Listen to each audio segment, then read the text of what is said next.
So today we're going to be talking about effective communication and why it's so important to have during your job interview. The first thing I want to start with is the importance of giving clear and concise answers.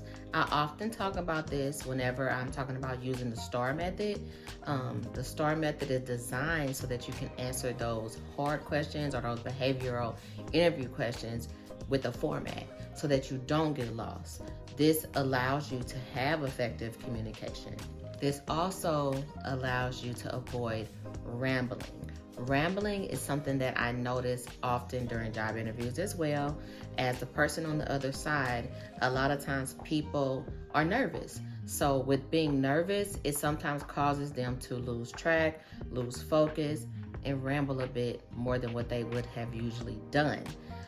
Again, this is why I stress always go back to the STAR method, or always try to make your point and then just stop talking. Okay, and if you need to, when you're answering questions, to keep it concise and keep it clear, just ask them, does that answer your question? Don't always say it, but say it when you believe that you've rambled a bit. The next point I want to make is making sure that you have a positive and confident tone. This is not to be confused with being arrogant, okay? What I mean by having a positive and confident tone is you don't want to be in the interview sitting there looking dry. I always say, people who kind of have that resting face, you don't want to be looking like that. You want to, speak in a uplifted kind of tone, and I hate to say it, but I know people think that that's not who I am or that's not how I talk. Well, if it's not who you are, not who you talk, well, you need to start putting on the show. Because at this point, you are trying to convince them that you are positive, that you have an upbeat attitude, that you're excited about this role, that you have a passion for it. This all kind of revolves around having a positive and upbeat tone. Definitely, you don't want to have an arrogant tone or come off as arrogant. So one thing I wanted to mention in this topic is when it comes down to perception. Perception is how you are perceived by that other party, how you are coming off. Again, I know that you're not trying to be dry, or I know that maybe this is just how your personality is, but what you need to be focusing on is how are you being perceived by the other person, okay? This easily flows into being an active listener. If you have ever heard of what it really is to be an active listener and not be that person who's just listening to respond, you want to be listening for clarity. You want to be listening to make sure you're understanding the question that's being asked, or you understand the conversation that's being had. Some ways that you can show that you're an active listener is asking clarifying questions. Ask, what you're saying is XYZ, and are you referring to blah, blah, blah? So these are okay things that you can say during your interview. And again, just to preface, becoming an effective communicator, all these points that I'm going over, you can use these in everyday life. You can use this in the workplace after you've gotten a job. You can use this in networking events. Becoming an effective communicator is a crucial skill that I think is going to help you along the way in any career path, especially when it comes down to networking and just kind of leveling up in your career. Now, I mentioned having eye contact. This kind of pulls me into the next point, which is body language and nonverbal communication. Remember earlier I was talking about people who have that resting face? You want to be conscious of your facial expressions. Be conscious of, if you're sitting there doing this, which is clearly that, okay, I'm concentrating. Or if you're sitting there looking like this, it appears as though you're either in the zone, or you're not amused, or you're not engaged. Be aware of those nonverbal communicators, including how you're sitting. You want to sit upright. You want to sit like you're engaged. You don't want to be, arm, hand on you don't want to do that. I had an interview once where the girl was just kind of sitting back. She was doing everything other than putting her feet up on the table. And she was entirely too relaxed. So when you're too relaxed, it's just coming off as, unprofessional, coming off as, you're not taking it seriously. You just don't want to come across like that. And I gotta let you know, I don't make the rules. This is feedback that I received from hiring managers. These conversations are being had right after your interview. So please pay attention, take heed, take notes if you need to, but definitely pay attention. Another point I wanted to bring up was avoiding negative language. This is another key component in being an effective communicator, because you need to know how to switch things. Have you ever run into how to switch things into a positive? Switch a negative into a positive. Have you ever worked in a workplace, or you've talked to somebody who you think, this person is a negative Nancy, or they always got something negative to say? You don't want to be that person.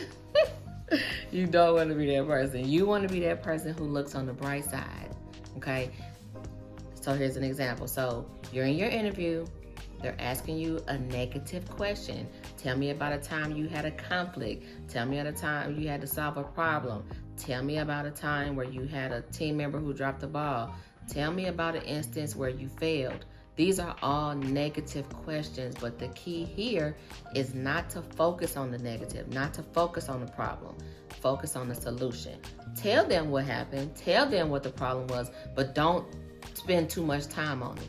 Don't go on and on about what the issue was and who was messing up and how it got on your nerves and how everybody else felt about it. And don't go on and on about that, okay? Hurry up. Let the problem be known. Let the situation be known, but focus in on what the solution was, how you responded, what lesson you learned from it. This is how you change a negative into a positive. Also, avoid complaining about other colleagues. So avoiding complaining, that's a negative thing. You don't want to be, I had a coworker once who she was always late, or I had a coworker who, she seemed to never volunteer to do anything. I'm telling y'all, the people who are interviewing you are picking up on the smallest things. They're picking up on how you say something. For instance, here's a good one. I had a coworker who never volunteered to help us with anything. You could tell she used to always kind of pick the least most important or the easiest job. So a couple things I'm doing here on purpose. I'm making facial expressions, and I mentioned 2 things negatively about this coworker. You got to figure out how to say that better. Okay, so what I would say is, if I'm answering a question and I want to bring up this coworker sucked, basically, I would simply say, I had a coworker who, she used to struggle with picking up projects. So, boom. You see how I just hurry up and just say what I need to say about her, and I tried my best to keep my face together.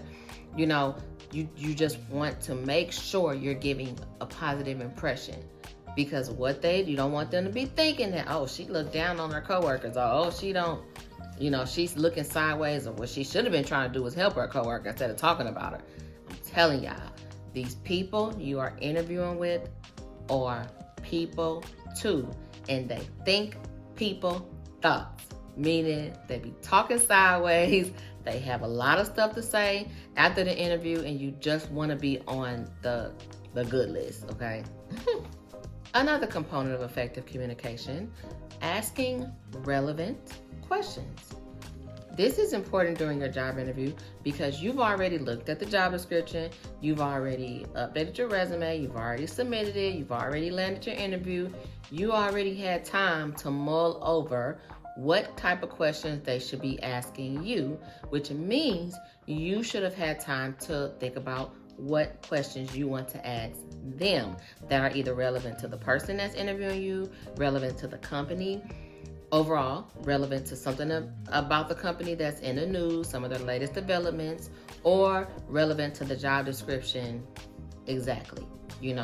It might have been a job duty that you wanted more clarification about. It might have been an immediate job duty. It might have been something that you just, if you're a professional, been in the field for a long time, and you know what the field, or what some of the troubling components of your career is, or your job is, you might want to ask about that. You just need to ask relevant questions. This is a good time to mention Asking about the benefits and asking about the salary are not relevant questions. What I want you to understand is when asking about benefits and salary, you don't bring those things up until it is brought up to you. That's first thing. Second thing, and there's the reason why. The reason why is because think about it like this.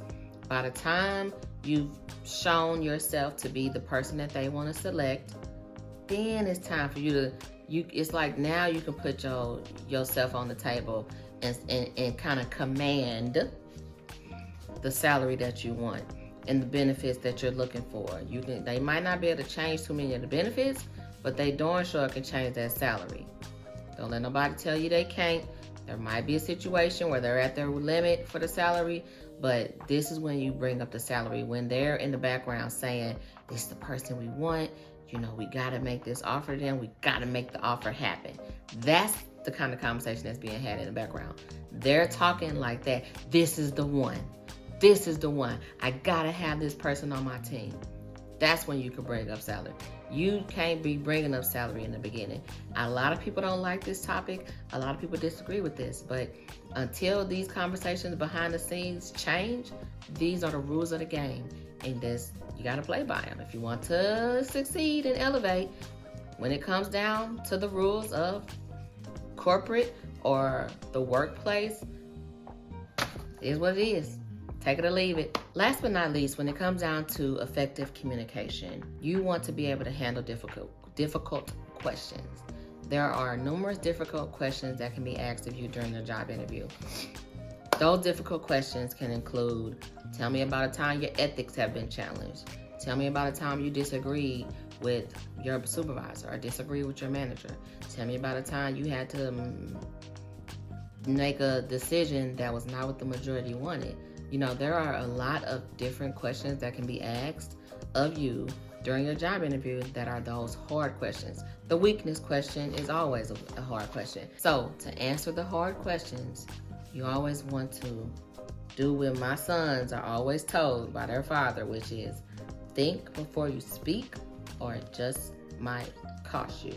Think before you act or it just might cost you. What I'm saying is it's okay to pause. It's okay to take a breath. It's okay to say, let me think about that. Okay. And then answer. It is okay to do that. And then be honest. Be honest. People can spot a fake. You should know this by now. We're living in a land of social media, and social media has ran rampant. We all know we can spot a fake. You know how you can spot a fake video or a video that is a act, and the stage, that's the word I look for. We can spot a fake. We can spot a fake person. You can spot somebody who is insincere. Be honest. Be honest. Be honest.